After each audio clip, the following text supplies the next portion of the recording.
ममता जी का जो ड्रीम है प्राइम मिनिस्टर होने की, वो बार बार ही चुनाव जब आती है तब होती है। उस तो त्रिपुरा को लोग तो जवाब दे दिया। ममता जी पहले नोटा का साथ तो लड़ाई करो, बंगाल का बाहर पहले नोटा को तो हराओ, उसका बाद तो दूसरा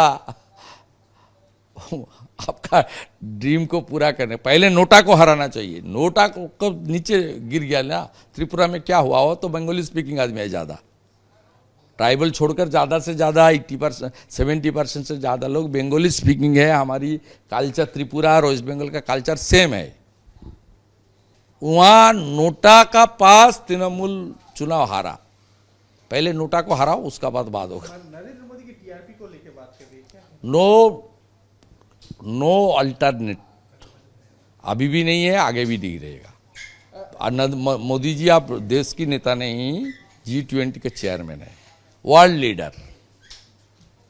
अधीर रंजन कह रहे जी के इशारे पर बोल रहे हैं, पीएम जो है ममता बनर्जी पीएम के इशारे पे बोल रहे हैं, पीएम और दीदी में राहुल गांधी और कांग्रेस की छवि खराब करने का सौदा है और ईडी सीबीआई के छापे को खुद को बचाना चाहती है। इसी को लेकर अधीर रंजन कह रहे हैं कि दीदी और मोदी में सेटिंग है और कांग्रेस और राहुल गांधी की छवि खराब करने में ये जो वो जो कांग्रेस और सीपीएम सड़क में आया ना इतना दिन बाद, इसलिए आया सेंट्रल एजेंसी ने शिकंजा कस दिया। मोदी जी नहीं होता इस तरीके से करप्शन के खिलाफ एक्शन नहीं होता, अधीर चौधरी का मीटिंग में लोग भी नहीं होता। सेटिंग पेटिंग कुछ नहीं है। मुर्शिदाबाद में ज़्यादा माइनॉरिटीज वोटर है, वो मुसलमान वोट अपने वोट बैंक को ठीक रखने के लिए, और आगे लोकसभा चुनाव है बहरमपुर में 50% माइनॉरिटी वोट है, वो अपने वोट बैंक को ठीक रखने के लिए ये सब बात बोल रहा है। उसको भी मालूम है ये सेंट्रल फोर्स और जो ऑब्जर्वर आया था किस तरीके से सागरदिघी में काम किया निष्पक्ष चुनाव करने के लिए, उसका कैंडिडेट चुनाव जीत सकता है। सेंट्रल फोर्स इतना फ्री एंड फेयर किया, तृणमूल का सब गुंडा लोग को घर घुसा दिया, इसलिए तो वहाँ कांग्रेस बाई इलेक्शन में माइनॉरिटी का वोट लेकर चुनाव जीता। अधीर चौधरी के ऐसा आवाज नहीं चलेगा। पंचायत चुनाव मैं तो केस किया, कांग्रेस सीपीएम तो केस नहीं किया हाईकोर्ट में सेंट्रल फोर्स के लिए। बीजेपी की ओर से मैं स्टेट बीजेपी ने मुझे असाइन किया, मैं लड़ रहा हूं हाईकोर्ट में on behalf of our party. CAPF नहीं रहेगा तो अधीर चौधरी को एक भी पंचायत नहीं मिलेगा। सुन लीजिए, जो यहां करप्शन के खिलाफ और डेमोक्रेसी को रेस्टोर करने के खिलाफ, डेमोक्रेसी रेस्टोर करने के लिए जो काम कर रहा है भाजपा ही कर रहा है। और इसका सीधा सीधा कुछ फायदा जो सीपीएम कांग्रेस को मिल रहा है ना, हम लोग को लिए रह रहा है। सेंट्रल फोर्स नहीं रहेगा, एक भी पंचायत 250 पंचायत है मुर्शिदाबाद में, एक पंचायत में अधीर चौधरी का कैंडिडेट नहीं जीतेगा। मेरा नाम लिख के रख दीजिए। और सीएपीएफ के लिए हम लोग बीजेपी लड़ रहा है, हम लड़ रहा है, ताकि मोहम्मद सलीम और अधीर चौधरी जुलूस निकल रहा है। बंगाल में 80 सीटों पर, यूपी में 80 सीटों पर बीजेपी को हराएंगे और कई राज्यों के सीएम एक गठबंधन की कोशिश कर रहे हैं, मिलकर काम करेंगे। तेलंगाना के मुख्यमंत्री चंद्रशेखर की बात करें, तमिलनाडु स्टालिन की कर रहे हैं, बिहार में नीतीश कुमार और पश्चिम बंगाल में ममता बनर्जी। गठबंधन के नाम पर बाद में चर्चा की जाएगी, कौन होगा नेता, क्या कहेंगे? ये लोग को, ये भी वही एक ही पार्टी का है।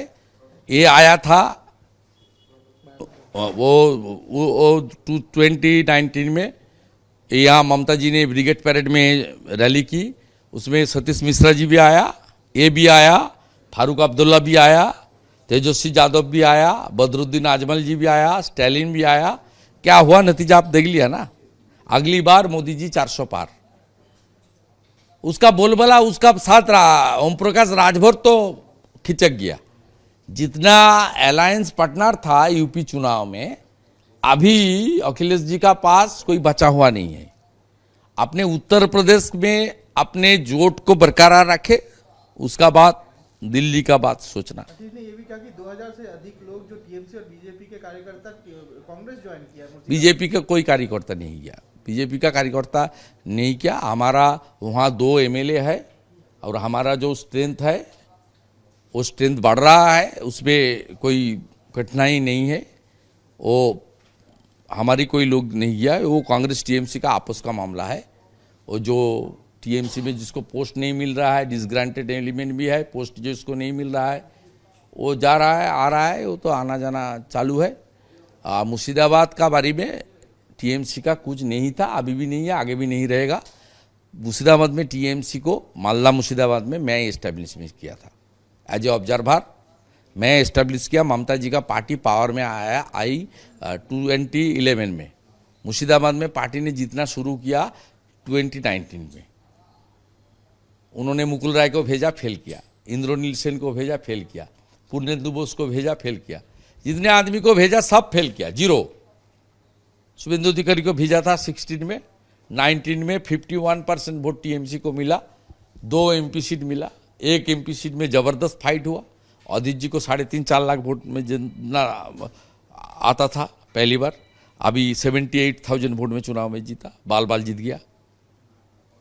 अभी शुभेंदु नहीं है मुर्शिदाबाद में, टीएमसी खत्म है। वो ममता जी का कुछ नहीं है वहाँ, वो थर्ड होगा वहाँ। टक्कर कांग्रेस सीपीएम जोट का साथ बीजेपी को ही होगा। टीएमसी थर्ड होगा, वो पावर में है, पुलिस है उसका पास इसलिए। लेकिन आप देख लेना अगले जितना बिग इलेक्शन होगा, अब देख लेना टीएमसी का हालत वहाँ कहाँ होगा। नहीं, उनकी तो गिरफ्तारी हो गया, उनको एडवाइस किया रेगुलर बेंच में अपील करने के लिए। लेकिन पूरा जो जिस तरीके से ये लोग सुप्रीम कोर्ट में सुनवाई भाई और लिस्टेड होने के अंदर जिस तरीके से उठा लिया, किडनैप कर लिया, लोकल पुलिस को पता नहीं था, लोकल रिमांड में ट्रांजिट रिमांड में नहीं लिया, जो माने आपका जिस तरीके से कानून को धजा दिखाई, उसके लिए सुप्रीम कोर्ट ने आज बहुत अच्छा फैसला सुनाया। हमारा काउंसिलर गौरव को bail not to take any coercive action protection मिल गया, तेज प्रताप को प्रोटेक्शन मिल गया। जितेंद्र जी के बारे में हाई कोर्ट सुप्रीम कोर्ट का यही उसका ऑब्जर्वेशन है, वो रेगुलर बेंच में फाइल करे। ये हाईएस्ट कोर्ट ने बता दिया रेगुलर बेंच में कल फाइल होगा। ये देगा तो अच्छा है, नहीं देगा तो हम लोग उस बेंच में ही जाएगा, कोई दिक्कत नहीं। जिस तरह से गिरफ्तारी किया गया है, क्या लग रहा है कि ये कहीं ना कहीं ये बदले की भावना से किया है। देखिए इंसिडेंट जो हुआ है उसमें डायरेक्ट जितेंद्र तिवारी जी का प्रेजेंस भी नहीं था, इन्वॉल्वमेंट भी नहीं था, कुछ नहीं था। एक सिर्फ चर्चा था, उसका बाद ब्लैंकेट डिस्ट्रीब्यूशन था। एनी इंसिडेंट वो दुखद है, इसके लिए कोई ये नहीं है। लेकिन इसको यहाँ तो गंगा सागर में 2019 में आपका स्टैम्पेड हो गया था 5 आदमी का। ममता जी को अरेस्ट करना चाहिए। पिछले साल हमारी कृष्ण भक्तों की पानीहाटी में हुआ, 3-4 आदमी को हुआ, डेथ हुआ, उसमें ममता जी को अरेस्ट करो। केकेआर का जो नजरुल मंच है उसमें 2000 एकोमोडेशन है, 7 से 8 हजार लोग को अंदर घुसा दिया। साबोकेशन में डेथ हुआ उसका, केकेआर। हाँ, उसका खिलाफ भी एक्शन होना चाहिए। ये पॉलिटिकल विंडिक्टिव एटीट्यूड में किया है। देखिए हम लोग को कोर्ट के ऊपर पूरा आस्था है। आज जो सुप्रीम कोर्ट जो डायरेक्शन दिया, जो ऑब्जर्वेशन दिया, बहुत अच्छा है। ये हम लोग कानूनी लड़ाई करने का वाला आदमी हूँ। सड़क पर लड़ाई भी होगा, कानूनी लड़ाई भी होगा। ठीक है, पॉक्टी का कल मामला है, काल होगा काल।